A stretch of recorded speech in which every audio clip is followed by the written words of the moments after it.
And staying in Sudan, the medical charity Doctors Without Borders may halt its operations in Khartoum. MSF says 18 people working for the organization were physically assaulted on Thursday while delivering medical supplies to the south of the capital. Armed men attacked the workers, stealing one of their vehicles. Earlier this month, the UN's Humanitarian Affairs Office reported that attacks on premises and warehouses belonging to aid agencies were hampering a delivery of relief supplies. Access to Khartoum and conflict-hit regions like Darfur and Kordofan have been limited.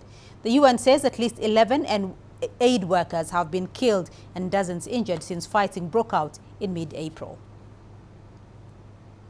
Well, let's get an analysis on this with Christophe Garnier, MSF Emergency Manager for Sudan. He's joining us via Zoom from Paris.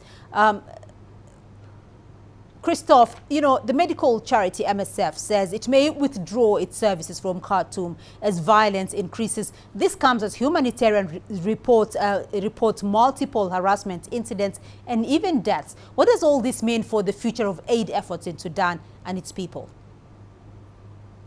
Good evening. First of all, the decision is not made regarding if we can stay or not in Turkish hospital in Khartoum. For sure, it is a question, and for sure the consequences will be for the civilians. We are probably one of the last international agency able to run some medical activities and able to support the hospital and to provide some medical care to the civilians today in Khartoum.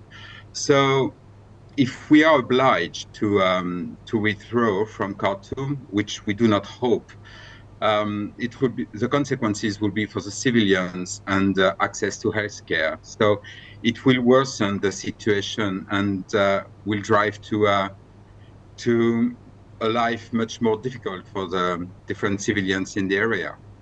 And what other alternatives, though, do aid agencies have in a bid to reach those in need in conflict regions? Well, we are working in different areas. We work in Khartoum for sure. We work in Darfur as well, and we succeeded to send some supply and to continue our activity. But as an alternative, when it's really, generally speaking, when we cannot enter the country and we have to support by remote, or what we do sometimes, it's like what we are doing right now in East Chad, like providing some help for the refugees from the country. This is an alternative. Then we do our best to stay. We do our best at least to follow by remote or to send some supply. But definitely we will push and we will try to stay as long as we can. Hopefully the situation will change and hopefully we can have a secure access and we can provide some safe room for our staff to work and to provide some medical care.